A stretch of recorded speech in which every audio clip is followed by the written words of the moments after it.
Rowan, what do you think the impact of the coronavirus will be on religion and observance, both in the short term, also in the long term? One of the things that really strikes me this week is that for Christians, Holy Week is a time when probably we're more literally, physically out and about than usual. There's usually a procession on Palm Sunday, there's an act of witness on Good Friday, often there's the kindling of a fire outside on the evening of the Saturday. So it's certainly a time when we're, yes, outside. And this year we can't be. So we're really being pushed into thinking about what it means to do the journey of Holy Week interiorly, to do the travelling within, or the travel to deeper within ourselves. My sense is that that's something which a lot of parishes that I know are really rising to at the moment, and thinking very, very seriously about how their online communities are going to work at this during this week. And I think one of the most tangible impacts of the current crisis is there seems to be a kind of appetite for people to gather in these virtual fora and to work together, really to reflect and to take themselves forward in their understanding of faith. I think in that sense, this is quite a positive experience for people of faith. It's noticeable so many people are participating in acts of worship, formally and informally, virtually. Far more who attend church or synod or go to mosque. Why do you think that is? Probably it's because people, when they're driven into isolation, feel two things. They feel, first of all, isolated. They feel they simply need human contact of some sort or another, even if it's church or synagogue. But also, I think they're recognizing that there are kinds of connection that go deeper than just the connection of who you happen to meet. And for example, in our church service yesterday, rather to everyone's surprise, we had somebody joining us from Japan. There was a remote personal connection there, and he decided he and his family would simply join in.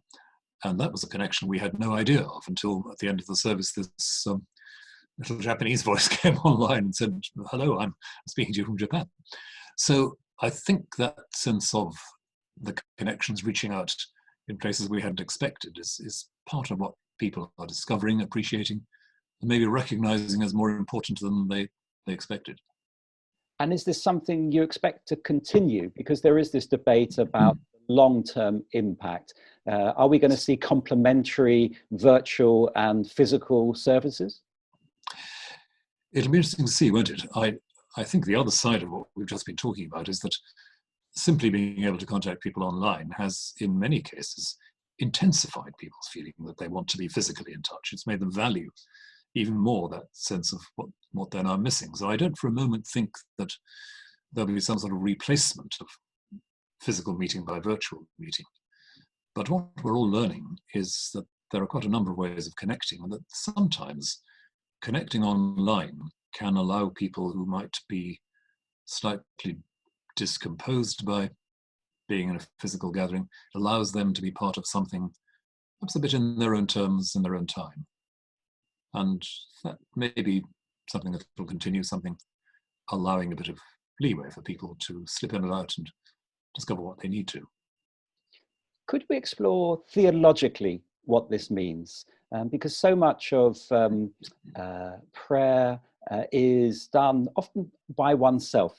One's part of a community, but there's also this individual relationship with the Almighty. And I'm just wondering theologically whether this is giving us an insight that we didn't have before, that we're forced to be on our own. And it could be at home, literally on our own or with our family, but it's becoming very private. And I wonder theologically whether that's going to shake things up a little bit. It's an interesting question. It's as if we're being asked to take a different kind of responsibility for our spiritual practice and our life in the presence of the holy. As if when some of the more obvious props are taken away, well, are we prepared to take that responsibility? So, going back to what we were saying about virtual worship, obviously, when people go to church or synagogue or mosque, they decide to do it. But there's something that feels a bit more intentional about going online, going through the process of signing in and being part of something, you have to think. And that's part of what I mean by taking responsibility, which is why it's so interesting that so many people are doing it now, that there is this sense that a lot of people are ready and willing to take that responsibility in some way. And it provides an opportunity, I think, for the institutions which have let communities, in many ways, the institutionalization of religion in the last 25 years has I don't know, it's almost become a barrier for many people who feel the need for some sort of search, some sort of profound purpose. How the institution has prevented them from doing that. And coronavirus almost has been liberating in some ways. Now, of course, I haven't experienced it personally, the pain, the loss, the suffering. So there's a certain sort of caveat there. Yes, but I think yes. there's something to unpack. Yes. I think there's a lot in that. I think that insofar as people have taken the responsibility I was talking about, it's a kind of reminder to the religious institutions that they're not necessarily the ones who are always setting the pace or patrolling the territory, that they are providing a space people may enter, a set of resources people may take up and inhabit and live in, and do so to some extent in their own way, in a way that's necessarily quite difficult to organize top down. I don't think that's a bad thing for religious institutions to be learning. I'm not saying there's no place for institutions and no place for the kind of coordinating work that institutions and communities do. But the reality is always going to be the community at grassroots level, discovering at grassroots its solidarity with other communities at that level, not always mediating it through the official brokers. I think there's got a lot of that going on.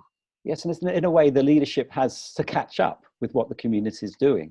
The rabbinic story about when the rabbis couldn't agree what the halakha, the Jewish law, was on something, they had to go out to the streets and see what people were doing. And the leaders have to go out and see what people are doing, because it's not simply this desire, it seems to me, to ask these questions in a new way, but actually almost telling the leaders, this is what we want, help us do it. We can't do it individually, really, not for the long term, but there is this cry. Yeah. So that it's not just, as it were, turning faith and practice into consumer things that are just dictated by the popular market. I think it's much more a proper kind of engagement between practitioners and seekers and those who inhabit the tradition, and saying, well, now how do we actually come together here? How do we as practitioners, inhabitants of the tradition, how do we actually nourish and enlarge and work with the grain of what you're seeking? And how do you, who are seekers, how do you feel the full richness of the tradition coming into your veins? And this is the frontier. This is the kind of membrane where we have that encounter now.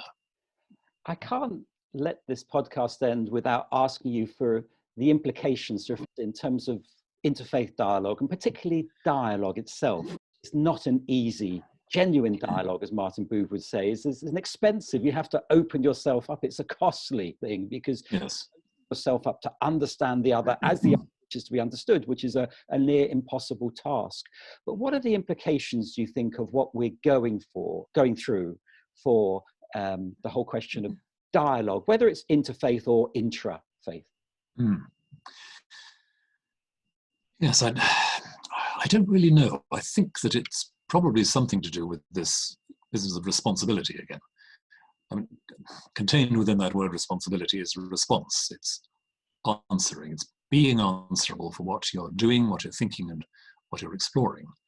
Genuinely being answerable to someone else for that, so that you're willing to attend to them, to what they're really saying, what they're really offering, and allowing both of you to change and grow in that process. So maybe in that element of taking responsibility, we do have some key about how dialogue might be understood in such a framework. It's proactive.